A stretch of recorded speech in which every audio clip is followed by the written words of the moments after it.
na ang Olongapo para sa pagdagsa ng mga bakasyonista at turista sa Holy Week. Lights out sa Olongapo sa Earth Hours sa March 31st. SM City Olongapo at Olongapo City Government mangunguna sa Earth Hour Countdown. At sa ating police report, suspected supplier ng marijuana sa Zambales at Bataan arestado sa entrapment operation. Homecoming, bakasyon, pasyal, spiritual renewal. For these reasons and many more, all roads lead to the Olongapo Zambales area during the Holy Week. Mabuhay Pilipinas! This is Newsnet Zambales and I'm Angelo Perdon.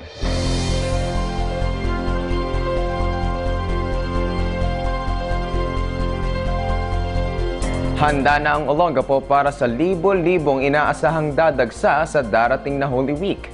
More on this from back-to-back reports of Abigail Magpayo and Frashel Ruelos.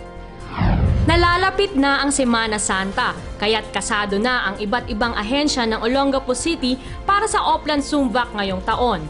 All set na ang City Disaster Risk Reduction and Management Office, Olongapo City Police Office, Traffic Management and Public Safety, Bureau of Fire Protection at iba pang sangay ng pamahalaan na aalalay sa publiko mula April 1 to 10. 24/7 namang nakaantabay ang James L. Gordon Memorial Hospital at ang Philippine National Red Cross para sa pagresponde sa mga di inaasahang aksidente. Makikita rin ang binuong strike teams ng Oplan Sumvac sa kani-kanilang satellite stations. May nakatakda para sa Cabalan area, Calaklan, Driftwood Beach area, Mabayuan Grotto area, Santa Rita, Gordon Heights, West Bahak-Bahak at East Bahak-Bahak sa ulo ng Apo. Katuwang din sa Oplan ang radio groups tulad ng Kabalikat, Ulo ng Apo, Radio Gapo, Una, Delta, Sneaky at Maharlika para sa komunikasyon. Sumvac stands for Summer Vacation. A summer vacation that is truly memorable and enjoyable ang ultimate objective ng Oplan Sumvac. Ito ay taunang misyon ng city government para maging maayos ang daloy ng trapiko at mapanatili ang peace and order sa panahon ng bakasyon. Payo ng DRRMO sa mga aalis ng kanilang tahanan, tiyakin na na-unplug ang mga appliance sa loob ng bahay upang maiwasan ang sunog. Tiyaking nakasara ng maayos ang mga pinto at bintana ng bahay upang di manakawan. Tiyakin ding nakakondisyon ng mga sasakyan para di ma-stranded sa daan at fully charge ang mga cellphone upang di magkaaberya sa komunikasyon. Alamin din ang mahalagang telephone numbers for emergency purposes. May payo naman ang PNP para sa mga residente at bakasyonista. Be sure na yung bago sila mag-travel, kung halimbawa sa Manila, situate na yung vehicle nila in good condition. Kasi isa sa mga causes ng vehicular accident yan, road accident, yung may mga diferensang sasakyan. Pangalawa, be sure na yung mga magdadrive, hindi nakainom, hindi puyat, okay sila at nag-observe ng road courtesy. Doon sa mga taga dito sa atin sa Olongapo, pagpupunta ng beach, situate na kung walang maiwan sa bahay, secured yung bahay nila, lock, bintana, doors, o kaya ipag-iwan sa kapitbahay. Para at least sa gayon, naiwasan natin yung ma-victim sila ng mga akyat bahay, yung salise. Ilang araw na lamang ay magiging masikip ang ating mga kalsada dahil sa mga sasakyang going in and out ng lungsod patungo sa kani-kanilang destinasyon. Ngunit makakaasa ang ating mamamayan na magiging maayos at mapayapa ang kanilang paglalakbay dahil sa mga operatiba ng Oplan Sumvac na handang tumulong 24 oras. Para sa Newsnet Zambales, Abigail Magpayo reporting. Handang-handa na rin ang Olongapo sa pagdagsa ng mga turista at commuter sa nalalapit na Holy Week. Ayon sa pamunuan ng Victory Liner, bukod sa regular trips ng kanilang buses going to Manila, Pampanga, Zambales at Baguio, magdadagdag sila ng biyahe hanggat may mga commuters na sasakay. Tulad pa rin naman ng dati ang biyahe ng Genesis at Saulog Transit sa Holy Week. 12 midnight ang kanilang first trip at 9:30 naman ng gabi ang kanilang last trip patungong Manila, Pampanga and Cavite. Samantala, i-a-announce at ipaparating naman ng St. Columban Church ang Holy Week schedule and activities nito sa susunod na mga araw. Ito po si Frashel Ruelos para sa Newsnet Zambales. Still on the Holy Week preps, magkakaroon ng Holy Week Express lanes ang North Luzon Expressway at Subic-Clark-Tarlac Expressway. Sa ganitong paraan, inaasang may iwasan ang pagkakaroon ng bottleneck sa toll gates ng NLEX at SCTEX. Ang Holy Week Express lanes ay para lang sa northbound traffic. Yung Class 1 vehicles tulad ng private cars, vans, at jeepneys na patungong Dao, Pampanga, Subic-Tipo o Tarlac via SCTEX, pwede na magbayad ng toll sa NLEX Balintawak o sa toll sa may Mindanao Avenue. Ang mga motoristang palabas ng Dao ay magbabayad ng 218 pesos. Yung e-exit sa Subic via SCTEX, 408 pesos. At ang mga lalabas sa Tarlac, 322 pesos. Ayon sa Manila North Tollway Corporation, hindi magagawa ang ganito sa southbound traffic dahil limited ang space sa toll plazas ng Subic at Tarlac, kaya hindi pwedeng maglagay ng express lanes. Will the Philippines be the Earth Hour hero country again this year? Ang Earth Hour sa taong ito ay gaganapin sa Sabado, March 31 mula 8:30 hanggang 9:30 ng gabi. 3 taon ng hawak ng Pilipinas ang record ng pinakamalaking participation sa Earth Hour.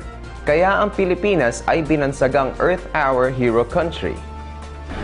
Earth Hour is a campaign that began in 2007, wherein towns and cities across the world switch off their lights for an hour. Isang paraan nito ng pagtitipid ng enerhiya at pagpapalawak ng awareness tungkol sa environmental issues. Sa Australia nagsimula ang Earth Hour campaign. This year, 135 countries and territories across the world will go dark at 8:30 p.m. March 31. The World Wildlife Fund for Nature said an astronaut from the European Space Agency will monitor Earth Hour participants from space. Sa Olongapo, ang host ng Earth Hour campaign ay ang SM City Olongapo sa pakikipagtulungan ng city government. Magkakaroon ng Earth Hour countdown mula 8 o'clock ng gabi sa mismong harap ng SM. Pangungunahan ito ni Olongapo Mayor Bong Gordon at mga opisyales ng SM City.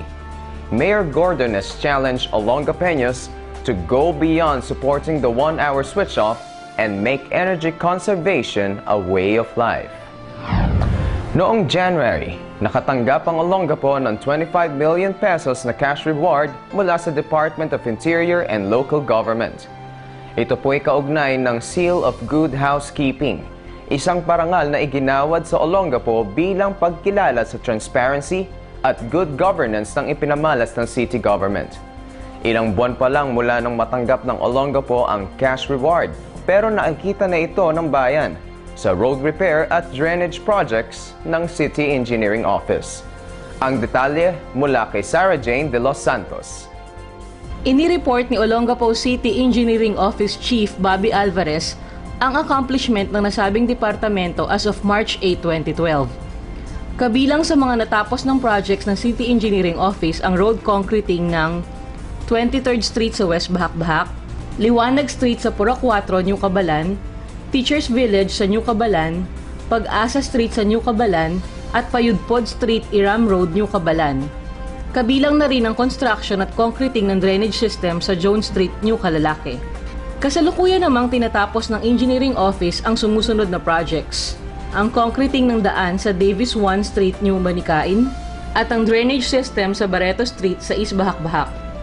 Ayon kay City Engineer Alvarez, ang funding ng mga nasabing proyekto ay mula sa 25 million Good Housekeeping Award na iginawad ng national government kaugnay ng transparency at maayos na pagpapatakbo ng pamahalaang lungsod ng Olongapo.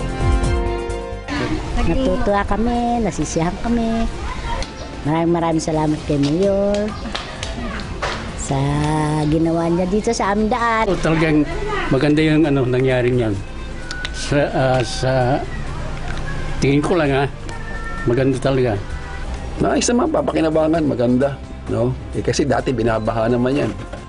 Samantala, hiningi naman ni Department of Public Works and Highways o DPWH Project Engineer Marlene Sabado ang pangunawa at kooperasyon ng mamamayan kaugnay ng mga DPWH road rehabilitation projects sa Olongapo, partikular na ang Gapan San Fernando Olongapo Road at Olongapo Bugalyon Road sa Calaklan. Ayon sa DPWH, kung aayon ng weather conditions, inaasahan na matatapos ang project na ito sa June 2012. Ito po si Sarah Jane De Los Santos para sa Newsnet Zambales. Meanwhile, the red tide alert on shellfish from several areas in Bataan and Zambales remains. Ito ay ayon sa Bureau of Fisheries and Aquatic Resources o BFAR. Ang mga lugar na sakop ng red tide alert ay ang mga bayan ng Abukay, Hermosa, Mariveles, Orani, Orion at Samal sa Bataan. Gayon din ang Masinloc ng Zambales. Itinatanggi naman ng mga mangingisda sa Bataan na may red tide ang shellfish sa kanilang lugar. Kamakailan, sa harap ng media, kumain sila ng mga hango nilang shellfish para patunayang safe ang mga ito at hindi nakalalason. Samantala, tiniyak ng Market Administrator ng Olongapo na mahigpit nilang binabantayan ang mga tindang lamang dagat sa palengke. Sa Newsnet Police Blotter, arestado ang suspected supplier ng marijuana sa Bataan, Zambales area. Sa isang entrapment operation, nahulihan ng 8 kilo ng marijuana ang suspect na kinilalang si Jaime Paut Ibagay, 34 years old, Tubong Kalinga, Apayao, na naninirahan sa Barangay Balaybay, Castilleos, Zambales. Ayon kay Olongapo PNP Director Senior Superintendent Christopher Tambungan, may 1 buwan ng under surveillance ang suspect. Nag-post bilang buyer ang isang operatiba ng City Anti-Illegal Drug Special Operations Team. Noong March 26, Monday, sa isang compound sa West Bahak, nag-deliver ang suspect ng 1 kilong marijuana mula pa sa Baguio. Pagkatapos ng transaksyon, napansin ng suspect ang police operatives at tinangkang tumakas. Pero nahuli rin siya sa dakong Barangay Barreto, Olongapo.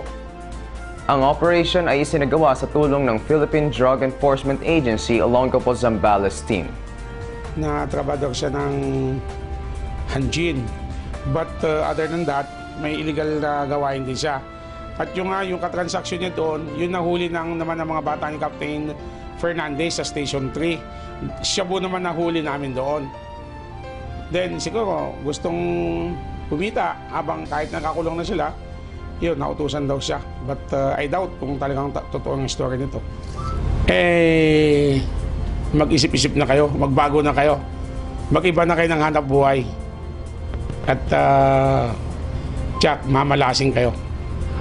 Samantala, 1 patay at 8 iba pang nasugatan sa isang aksidenteng kinasangkutan ng 4 na sasakyan sa National Highway sakop ng Barangay Old Cabalan, Olongapo. Ayon sa report ng Olongapo PNP, nawala ng preno ang isang Mitsubishi Canter truck na patungong Olongapo mula Bataan at nabunggo ang sinusundan nitong Euro Tricycle na nawala naman ng kontrol at tinumbok ang nakaparadang Toyota Owner G at isang tricycle na may government license plate. Ang Mitsubishi truck nagpatuloy hanggang sa isang concrete waiting shed at sinamang palad na inabot ang isang bystander na senior citizen, si Ponciano Rosete, taga Old Cabalan. Isa si Rosete sa 8 dinala sa James Gordon Memorial Hospital para lapatan ng lunas. Dead on the spot si Joel De Guia ng Hagonoy, Bulacan, pasahero ng truck. Ang iba pang nasaktan ay ang truck driver na si Eugenio Aguilar at ang mga pasahero niya, Richard Aguilar at Christopher Pepito, all from Balanga, Bataan. Ang driver ng Euro Tricycle na si Nicolas Facun ng Barangay Santa Rita, Olongapo at ang mga pasahero niya, Marites, Nixon at Mary Joy Facun. Once again, the headlines. Handa na ang Olongapo para sa pagdagsa ng mga bakasyonista at turista sa Holy Week. SM City Olongapo at Olongapo City Government mangunguna sa Earth Hour on March 31st. Sa police report, suspected supplier ng marijuana sa Zambales at Bataan, arestado sa entrapment operation.